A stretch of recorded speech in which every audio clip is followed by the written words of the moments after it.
Hi everyone, today I'll be discussing healthcare and wellness for my CCR. So exactly what is healthy aging? I think there are many components to someone being labeled healthy, and a lot of that is opinion based.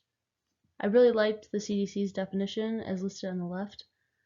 According to the CDC, healthy aging is defined as a person who is avoiding disease, being engaged with life, maintaining high cognitive and physical function. I think it's simple, to the point, and really spells out a lot of key aspects. According to the theorists in the textbook, healthy aging is about optimizing the outcome of those naturally occurring forces in and around the body, including the mind, combined with an individual's lifestyle choices.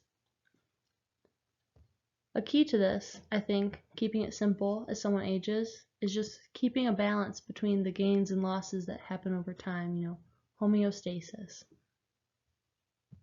Thinking about lifestyle factors that affect our health as we age, I think there's two main factors that carry a lot of leverage here. Diet and exercise.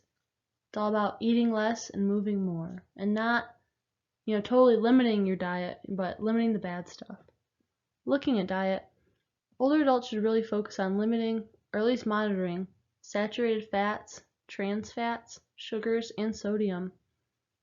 It's really important to know, I think, that there are bad fats and there is also good fats.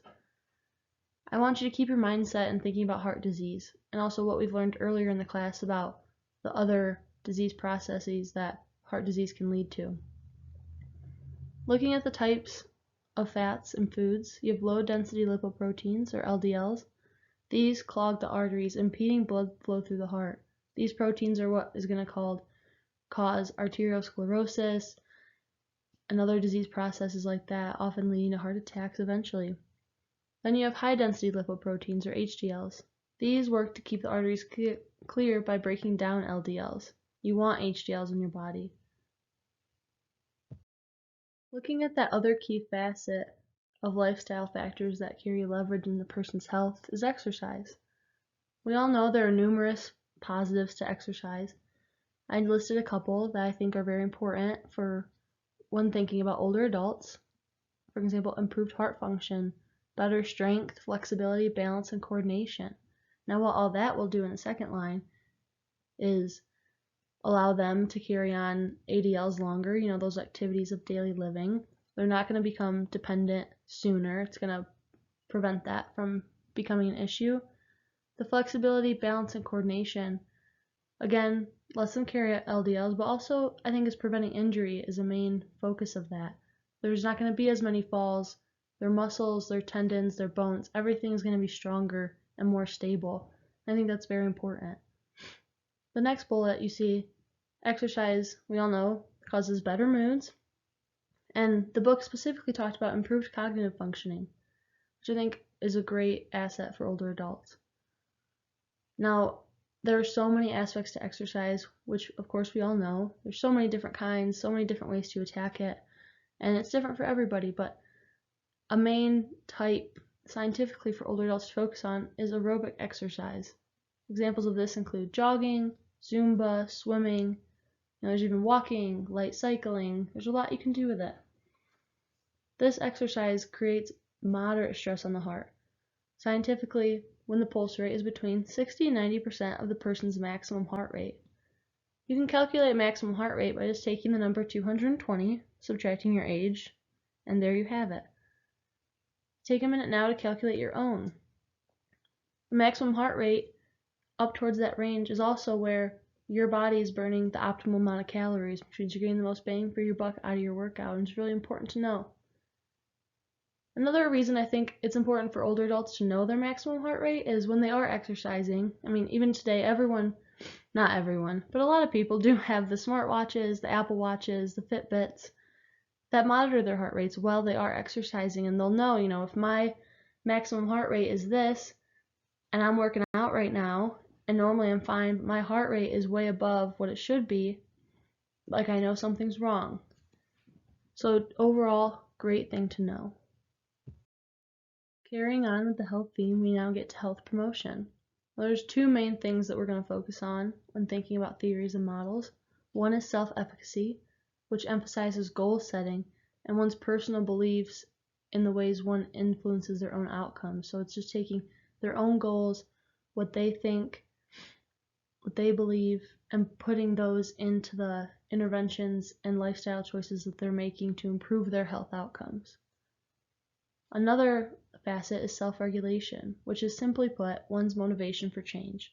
That motivation has to be there. They have to want to improve. They have to want to be healthy. Now, looking at what's trending is the impact of aerobic exercise routines. Nice. Notice that I underlined the words routines because that has to be there also. It can't be, I did aerobic exercise one time. It has to be there, like twice, 3 times a week, every week. It has to be a habit to see results, to not only prevent disease, improve your current conditions, and increase your overall health. Another facet is health screening programs. These, excitingly, are the best that they've ever been. These identify chronic disease processes sooner, allowing for more effective treatment.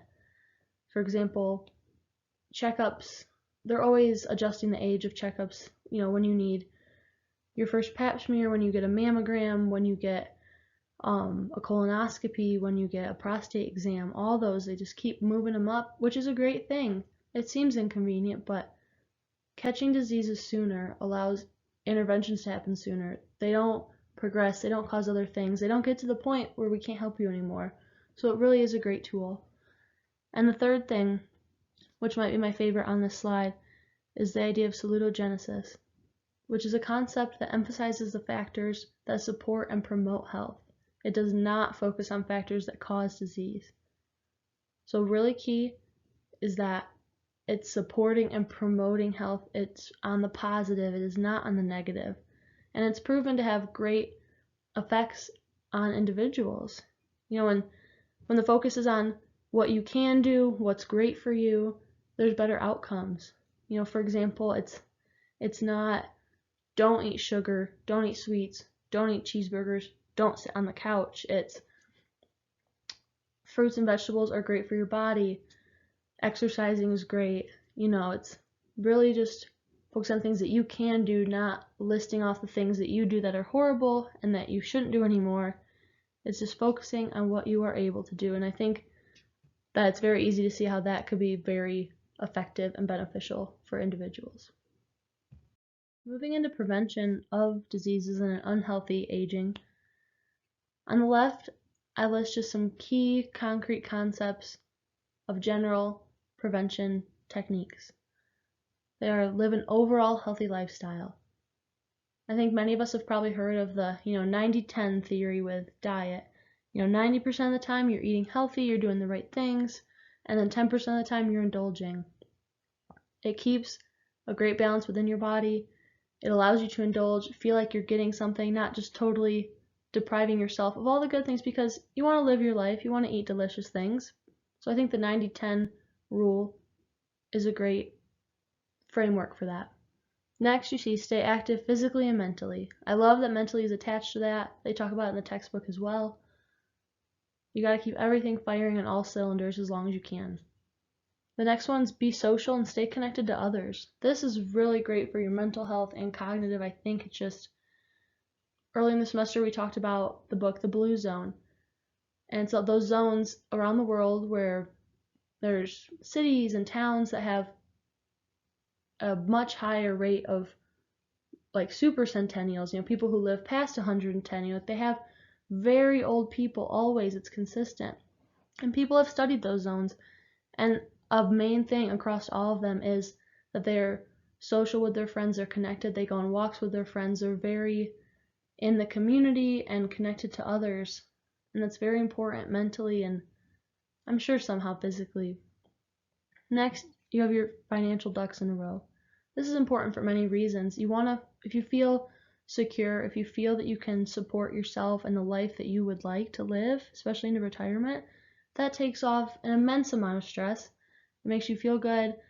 Your mental health is there, as well as your physical. You want to be able to afford the basic necessities. You want to be able to afford healthy foods. You want to be able to do the things you do, go to the doctors, afford, anything you might need. So that's very important.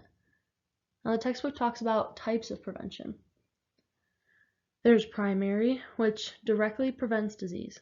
Example would be immunizations, a flu shot, any immunizations you've received throughout your lifetime to prevent disease from even happening, or a healthy diet. Secondary prevention is an intervention initiated soon after a process has begun and before severe damage has been done. So let's say you felt a lump, so you got cancer screening, or you had a symptom, so you got cancer screening, or the lump in your breast made you get a mammogram. This is still a great way of prevention because, again, catching those disease processes sooner is just such a great thing and allows for greater intervention and greater outcomes. Tertiary prevention is efforts that are made to avoid complications or other disease processes from starting. For example, if a person has sleep apnea and they don't necessarily take care of it, they aren't on it, they don't think it's very important, sleep apnea is notorious for causing a whole slew of other disease processes. Sleep apnea affects your metabolism, the way you process sugar. It's where sometimes in the night you stop breathing, you're not getting oxygen that you need, your breathing's off, your heart rate's irregular. It's just so many things. So it increases your chance for diabetes, heart disease, all of it. So that's just an example, I think, that really shows efforts that are being made to avoid further complications and other things from starting, and works to sustain life and just keep you where you are with your current disease processes. Quaternary prevention focuses on just improving functions of those with chronic diseases. It's really treating the symptoms, again, maintaining where you're at, making you comfortable, making you livable, and as functionable as you can be with that disease that you have. For example, cognitive interventions for those with Alzheimer's. We've talked a lot about health and promotion for it and prevention for it and everything around that, but what we haven't talked about is the growing population and the healthcare that we need, in addition to prevention and promotion, how it's going to be affected in the coming years because of the way the population is shifting. So taking a look at future demographics and how that's going to affect healthcare. There's two key things I want you to just keep in mind. We've learned about it before, just a reminder that the baby boomers are going to create the largest older adult population seen to date, and that Gen X is right behind them, but they are much smaller. The book talks so much about changes we can expect in the coming years. I felt these were both interesting and important to know that we can expect by 2030. The number of adults in the US will nearly double. We've talked about it in class before, what that will mean. Long-term care facilities, nursing homes, they're already having wait lists. They've always had wait lists. It's kind of a known thing, and we can only imagine how we're going to need to deal with the growing population coming in. Hospitals can affect double the number of hospitalized older adults, just statistically. Social Security, we all know about that. We've talked about it multiple times. There's a lot of stress riding on just that first line, which is just a simple fact. Next point is that older adults will be more educated, organized, and internet savvy than any previous generation. Organized to me says that they have their ducks in a row, they have their financial ducks in a row, and I think a lot of us in this class have grandparents who have social media profiles, they're active on it, they know how it works.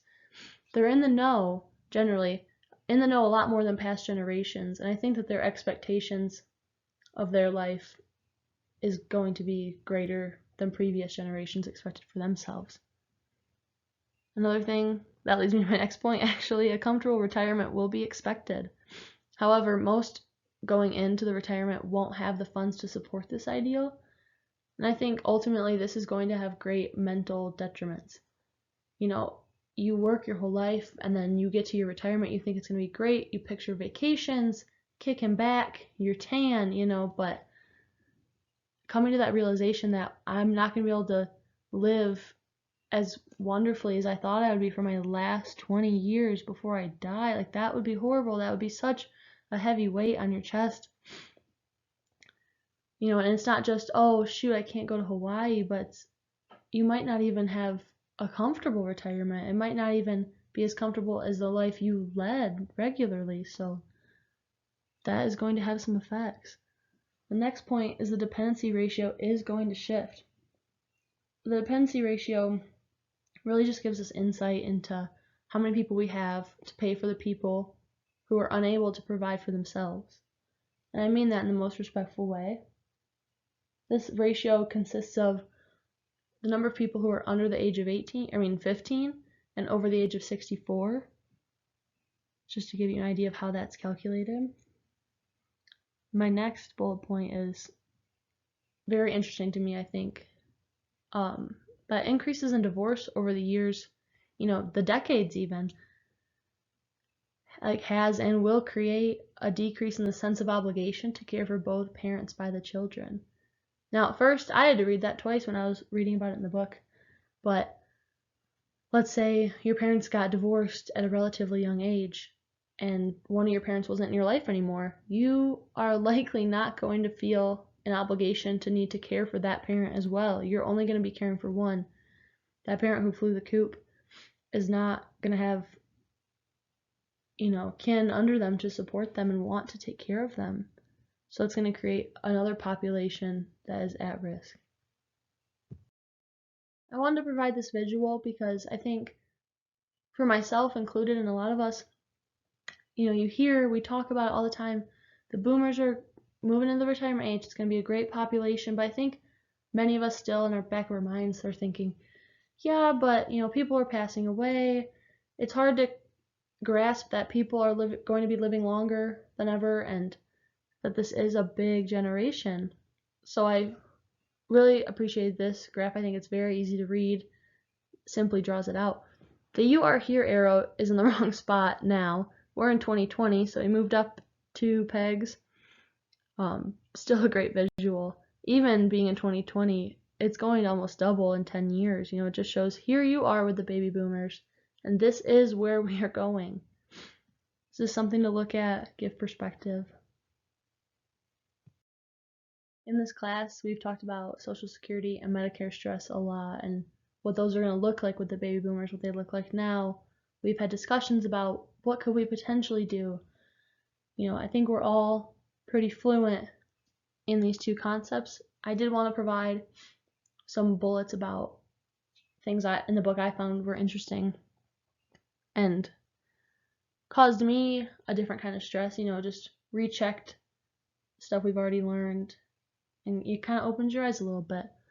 Looking at Social Security, it is important to understand that it is a revenue in and payment out modeled program. People do not build up Social Security as the common saying goes, I'm building my Social Security, I'm adding to it. It's, people talk about paychecks, that always gets brought up, but that's simply not the case. You're paying for someone else who's currently in the program, and when you're in it, someone younger will be paying for you to be in it. The next point was by 2030 that the ratio of the number of people paying into Social Security to support one retiree will drop from 3-to-1 to 2-to-1. Now it's quite a staggering drop. I know it looks like, only one, but think that's a whole person's, not a whole person's salary, but a whole percentage of a salary, and that's almost getting dropped in half if you think about it. Next point, by 2034, the entire Social Security Trust Fund will be gone. So historically, there's been a lot more younger people than there has older, so there's a surplus and trust fund kind of created in Social Security because there wasn't enough people to spend the money. The book talked about that this trust fund, will be pretty okay until the year 2020, which we're here, and that by 2034, it will be gone, and in the next 14 years, will spend its time dwindling.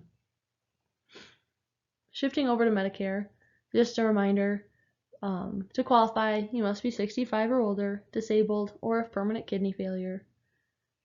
Some facets I found interesting were that Medicare costs have increased dramatically simply because healthcare costs have over the years. The next bullet point, costs will increase rapidly with the aging of the baby boomers. So not only are healthcare costs just increasing, but the cost is going to increase even more due to this great population. And another thing that stuck out to me was that, Social Security is pretty protected. We've talked about it in class before, how it was designed in a great way where it makes it pretty near impossible to take down because everyone wants it. However, Medicare is a little different, in which it has been subjected to significant cuts in expenditures. So that will be interesting to see how that plays out. So the first discussion question I'd like to pose to you all, keeping the mindset of what we talked about in the first half of the lecture about, preventative measures, what's important, how to get to aging healthy, what facets we need to be there to live a healthy lifestyle. So thinking about those who grew up in generations that didn't necessarily value exercise or drinking 80 ounces of water per day and were taught to clean their plates, what challenges do you think they face now participating in preventative measures? And by that I just mean, at least my grandparents who are in their 70s, they always talk about how, their parents were in the Great Depression, so a lot of times food wasn't healthy. It was always clean your plate, eat as much as you can because who knows where your next meal is coming from. They talk about, sitting down at the table to eat a meal and you have a glass of water and that's when you drink it. You don't drink in between meals. You're not, if you will, drinking for funsies throughout the day. It just wasn't part of their life. And exercise wasn't what it is today. So just challenges that they face, having to get into a routine that they weren't brought up with. Something to think about. So looking at discussion question number 2, I thought this was a fun one with the current pandemic being what it is. Imagine if there were to be a pandemic baby boom as a result of people being at home together all the time. With what we know about what is coming with the current baby boomer generation, do you think we'd be better prepared the second time around when the pandemic baby boomers reach retirement age? Or would we again find ourselves in our current situation? Something to think about. Interesting question to me. Thank you all for listening.